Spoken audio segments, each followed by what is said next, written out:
O Entender o Direito de hoje tem a honra de conversar com o mestre e doutor em Direito Criminal pela PUC do Rio Grande do Sul, Gustavo Noronha de Ávila. Nosso tema é curioso, testemunhas, o papel que elas têm no processo criminal. É grande, importante, mas existe uma ciência por trás de você levar em consideração o testemunho de alguém. O que é e como se faz essa ciência de ouvir e entender o papel da testemunha? Daqui a pouquinho, Entender o Direito.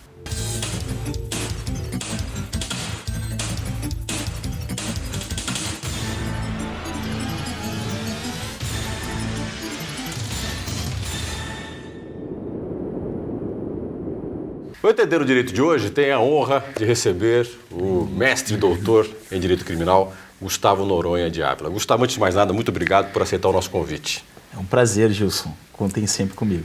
O Gustavo, que é também professor da Unicesumar. E, Gustavo, você tem hoje um tema aqui comigo que é uma curiosidade para muita gente.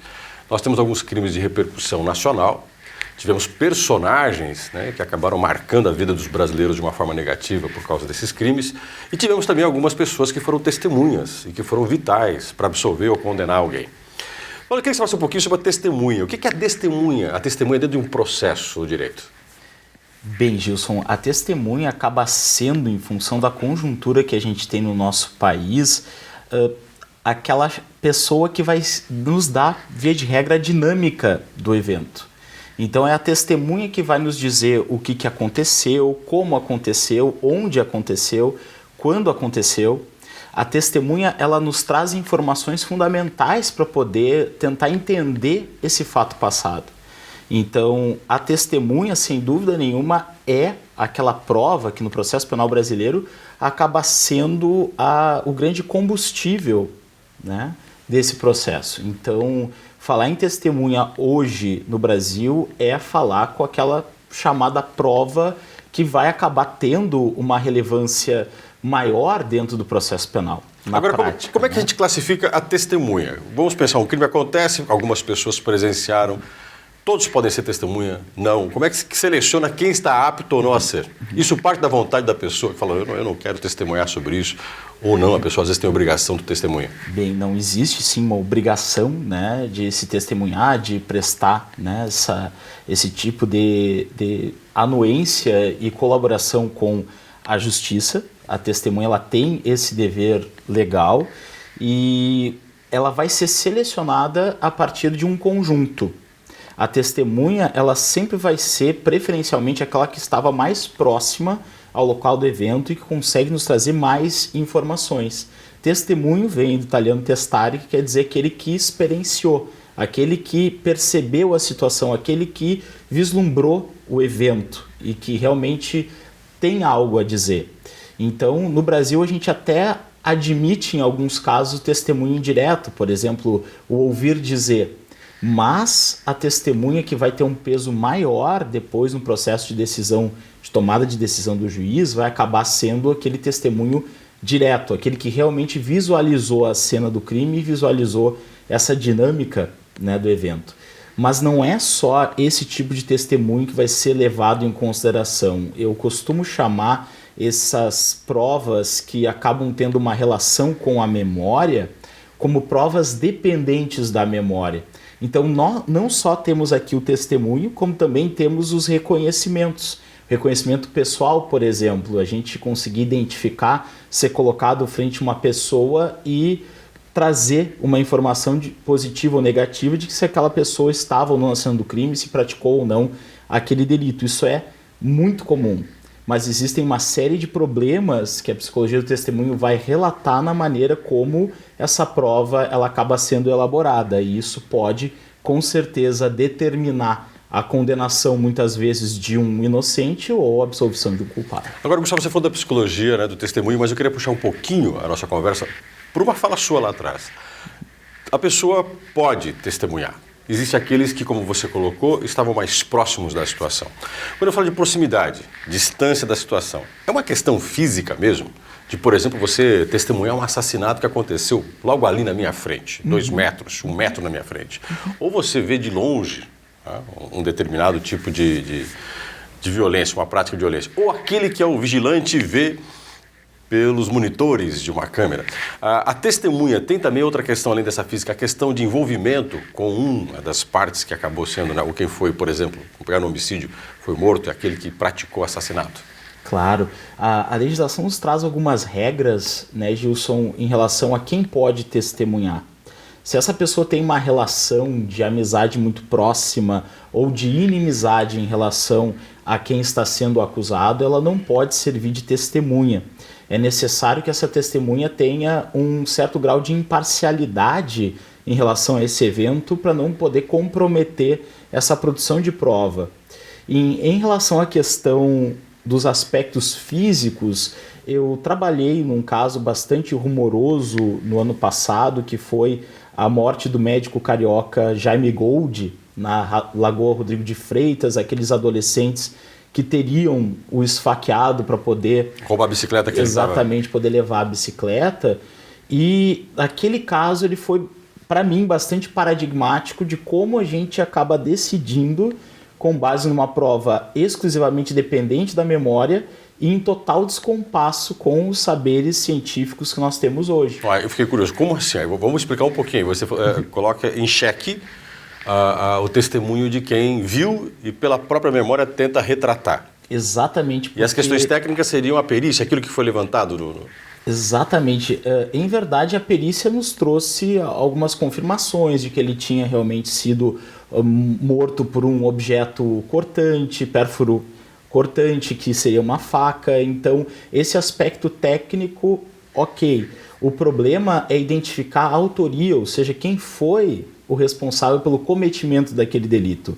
Porque naquele caso, não sei se os telespectadores eles lembram, mas nós tivemos a seguinte situação. Um adolescente acabou sendo apreendido como responsável por aquele ato e depois um outro adolescente acabou se apresentando como culpado.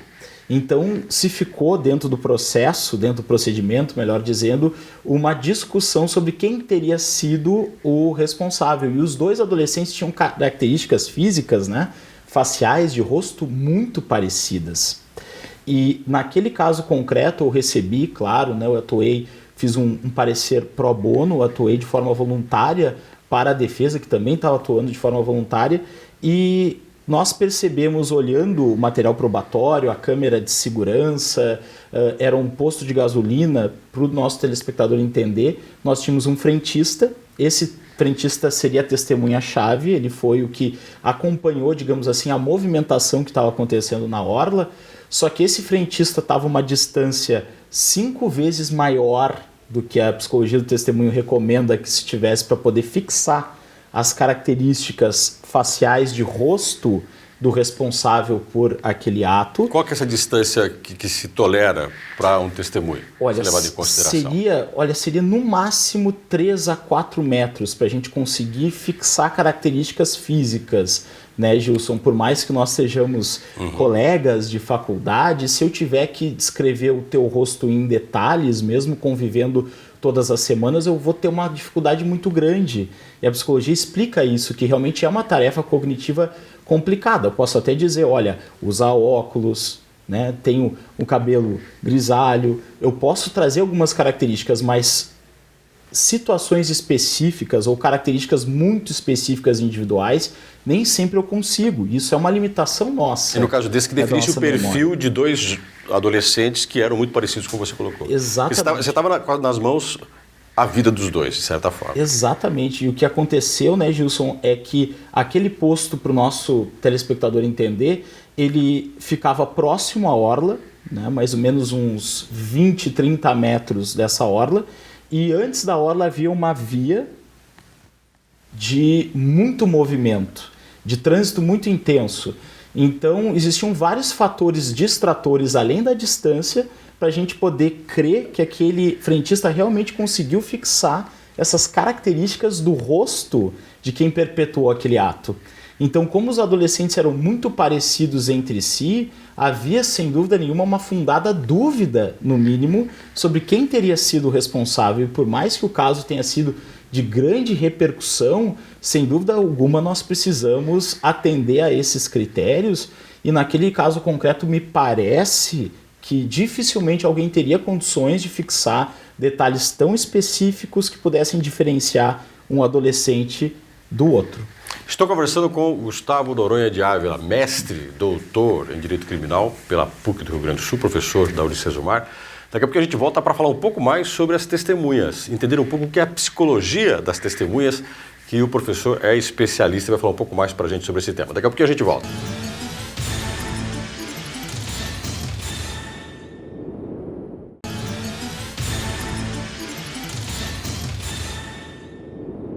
O Entender o Direito de hoje está falando sobre testemunha. Vamos agora, nesse segundo bloco, conversar com o Gustavo Noronha de Ávila, que é mestre e doutor em Direito Criminal, sobre a psicologia da testemunha. Quer dizer, existe uma especificidade ao se tratar com a testemunha. E você falava, Gustavo, da memória.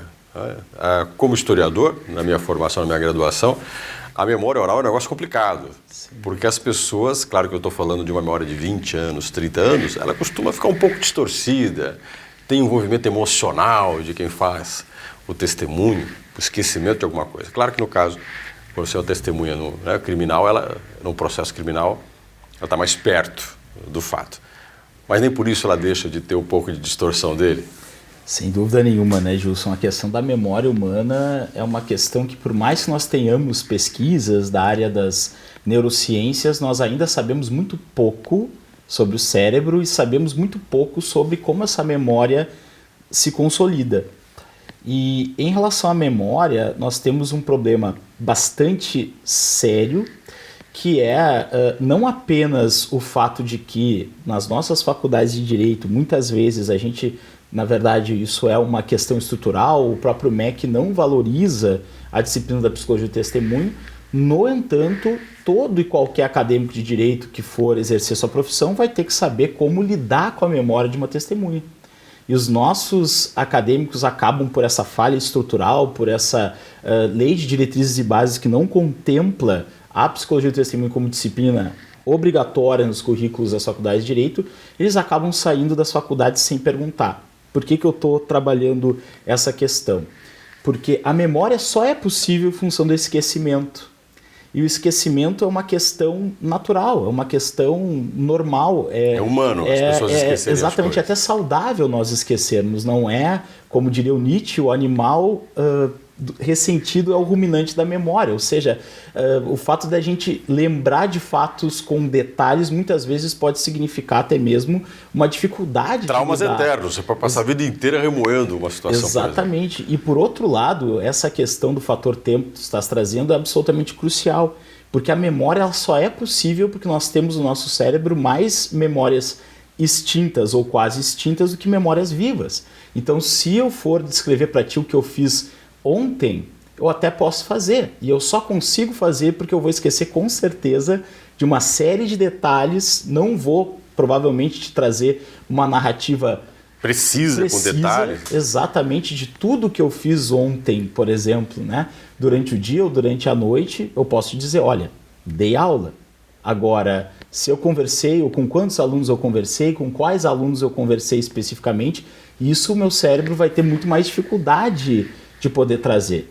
Então isso é muito importante, a gente se dá conta que o nosso cérebro, como diz a Elizabeth Loftus, que é uma das autoridades, né, na minha área no mundo, o nosso cérebro não é uma filmadora, não é uma máquina de fotografias. E muitas vezes o que a gente percebe, né, durante a investigação, não por culpa dos operadores jurídicos, né, dos atores jurídicos de, enfim, não valorizarem a questão da memória, mas em função da sua formação, eles estão errando, tentando acertar, mas muitas vezes a gente percebe um desprezo por essa premissa.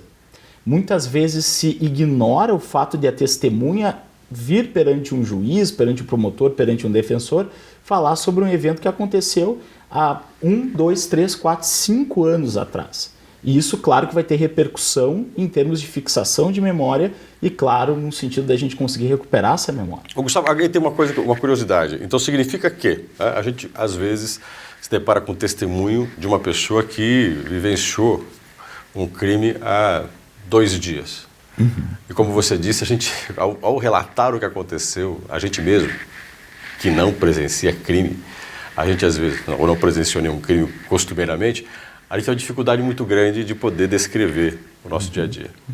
Então é muito complicado você pensar no papel que as testemunhas cumprem dentro do levantamento de um processo, de tentar ter o máximo possível a clareza sobre o fato.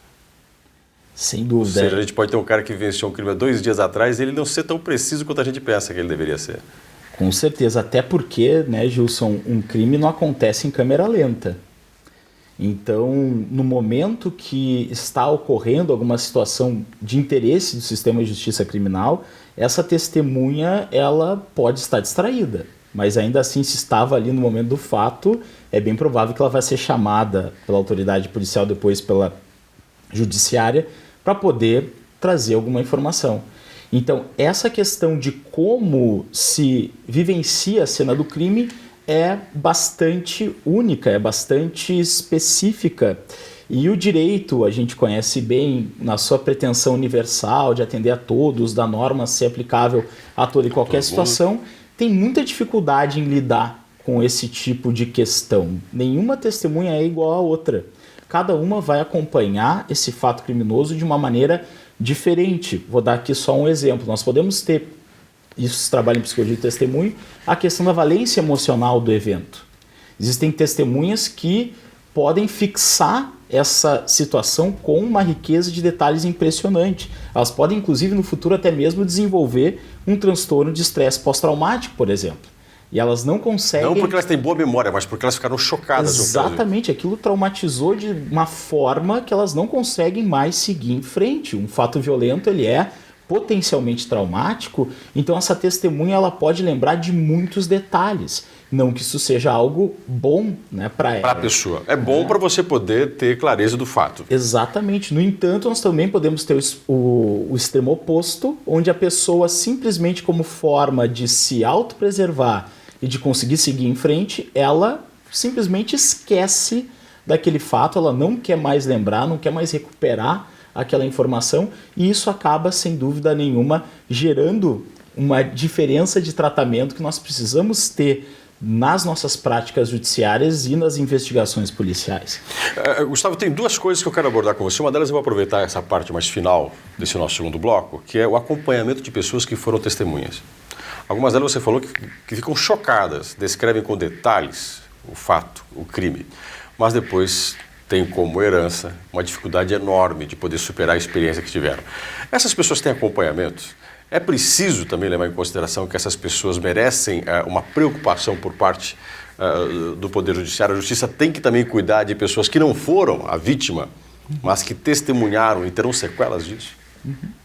Bem, assim, né, Gilson, infelizmente nós não temos uma estrutura, né, para acompanhar nem testemunha, em verdade, nem vítimas. Então nós temos um sistema de justiça penal que está muito mais interessado em obter uma resposta para a população acerca do que aconteceu naquele fato passado, e toda essa valência emocional, essa carga emotiva, ela, via de regra, é esquecida. É administrada por cada um. Exatamente, ela é algo que acaba sendo da testemunha e muitas vezes não se tem nenhum tipo de acompanhamento, para não dizer sempre, em relação a como que ela vai lidar com essas emoções e como vai superar.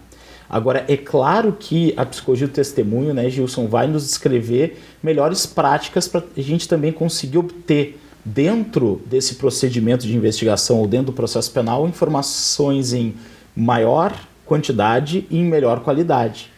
E esses procedimentos, essas técnicas, né, são técnicas que ainda não foram totalmente assimiladas dentro do nosso contexto. Daqui a pouco eu volto com o Gustavo Noronha de Ávila exatamente sobre essa última abordagem do Gustavo. Que técnicas são essas? Como é que eu posso tirar, vou usar um termo talvez equivocado, mas que me veio agora, o melhor proveito de um testemunho, levando em consideração tudo isso que o Gustavo falou, as limitações que você tem da pessoa que está testemunhando, dos traumas que ela tem, do esquecimento que o próprio Gustavo colocou, que de vez em quando é bom a gente esquecer certas coisas. E um dado que, se nós tivermos tempo, vamos abordar no nosso último bloco, é durante o julgamento. Tá? A montagem de toda uma defesa, tá? Ou mesmo da promotoria, de alencar testemunhas, tá? Que é vital.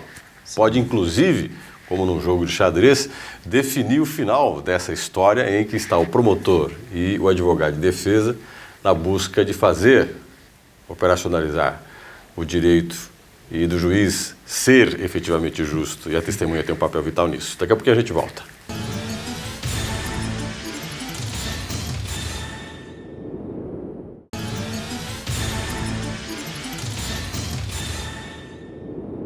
O Entender Direito chega a seu último bloco. Nosso tema de hoje, testemunha, e o nosso convidado é o mestre, doutor em Direito Criminal, pela PUC do Rio Grande do Sul, Gustavo Noronha de Ávila. Gustavo, quero pegar sua última fala sobre a questão das testemunhas, que você falou que tem técnicas, tem formas de se abordar uma testemunha, ou seja, a pessoa, o ser humano que vivenciou um crime, ele tem aí as suas peculiaridades. E quando se quer tirar o máximo proveito para se ter uma visão mais precisa, objetiva do fato que ela presenciou. Como é que se faz isso, Gustavo? Bem, Gilson, para contextualizar essas respostas, eu preciso dizer para o nosso telespectador que nós fizemos uma pesquisa empírica de âmbito nacional entre 2014 e 2015, uma pesquisa da qual participei e foi coordenada pela professora Lilian Stein, da PUC do Rio Grande do Sul, que é uma das pessoas que estuda há mais tempo e com mais profundidade esse tema no Brasil. E nós percebemos dentro desse diagnóstico que existem muitas práticas no Brasil que acabam se repetindo nas capitais.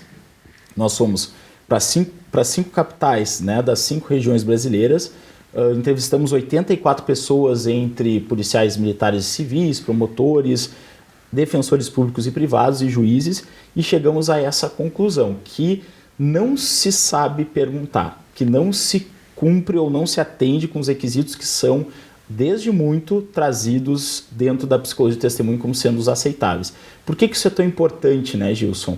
Existe um projeto nos Estados Unidos que talvez o nosso telespectador tenha conhecido através do documentário Making a Murder, né, no Netflix, e esse projeto se chama The Innocence Project, e nesse projeto se tentou identificar qual era, né, fundamentalmente, a fonte de tantos erros judiciários cometidos na seara criminal.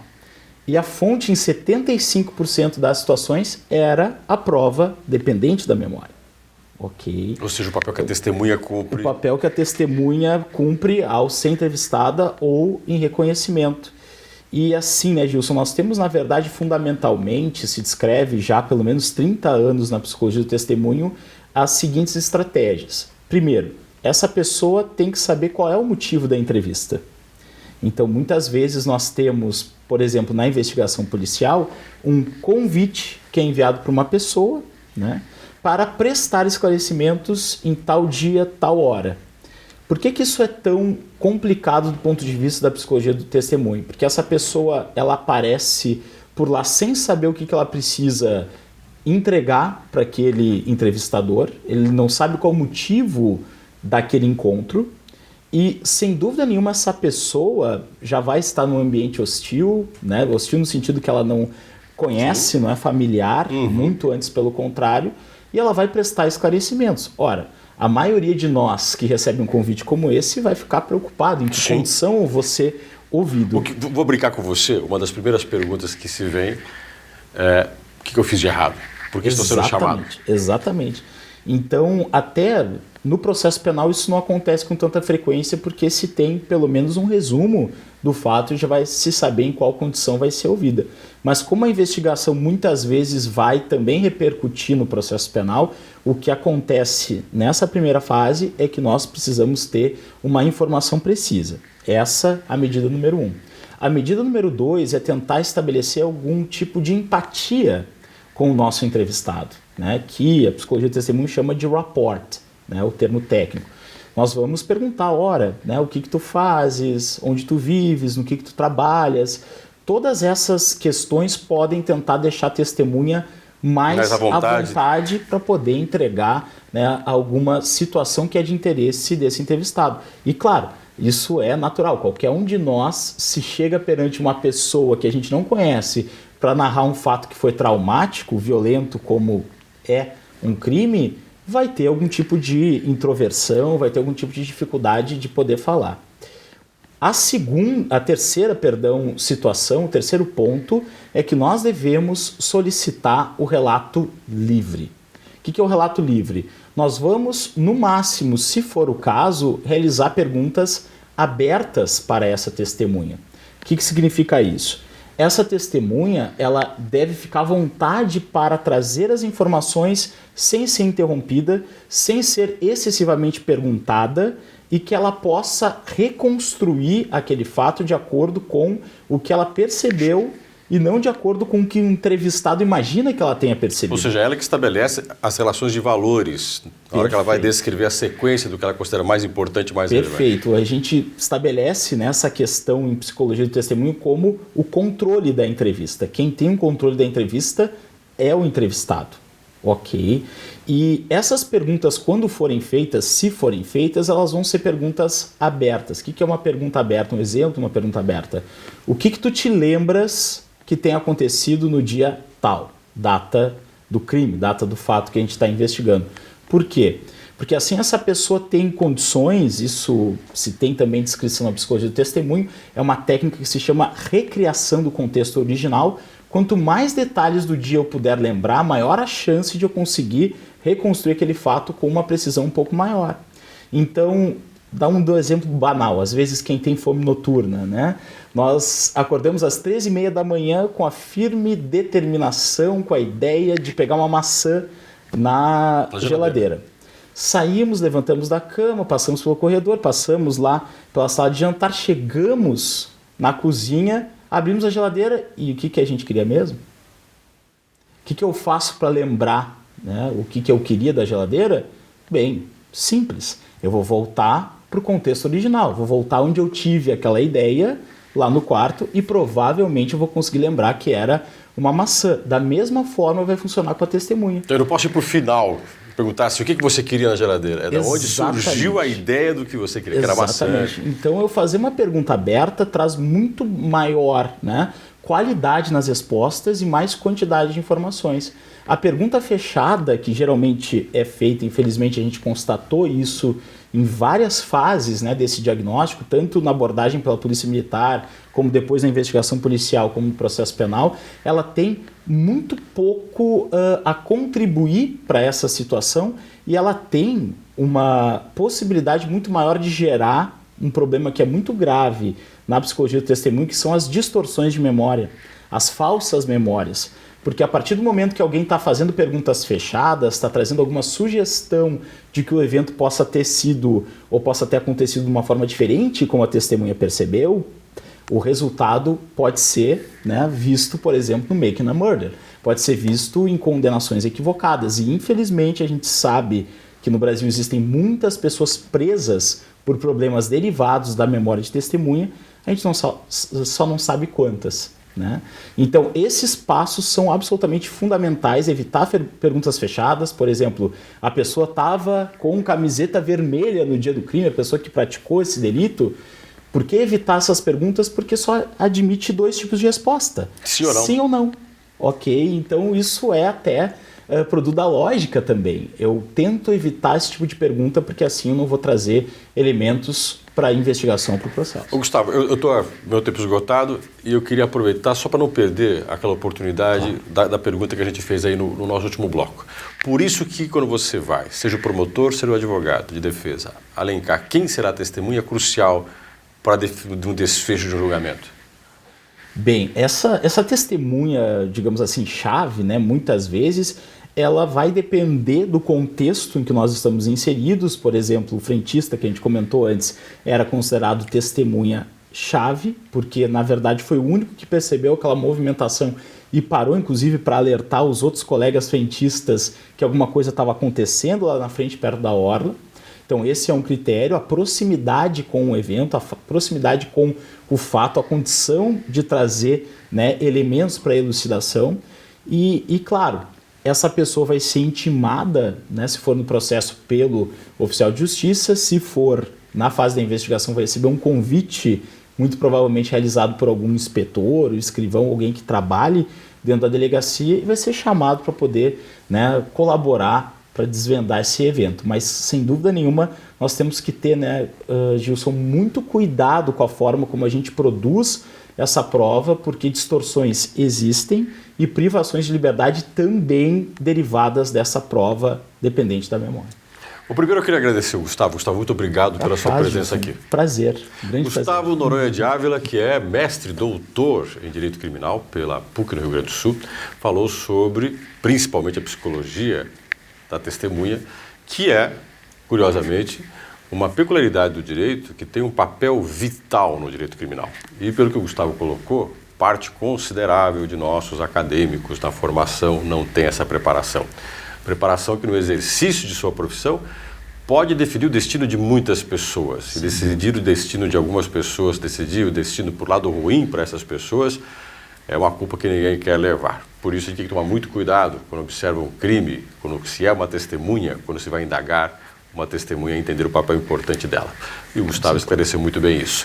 O nosso programa tem essa função de você entender através do direito e ter também consciência dos seus direitos, dos seus deveres. Ser um cidadão mais consciente ajuda a construir uma sociedade melhor. E você pode mandar a sua sugestão para o Entender o Direito, gilson.aguiar@unicesumar.edu.br. Até o nosso próximo programa.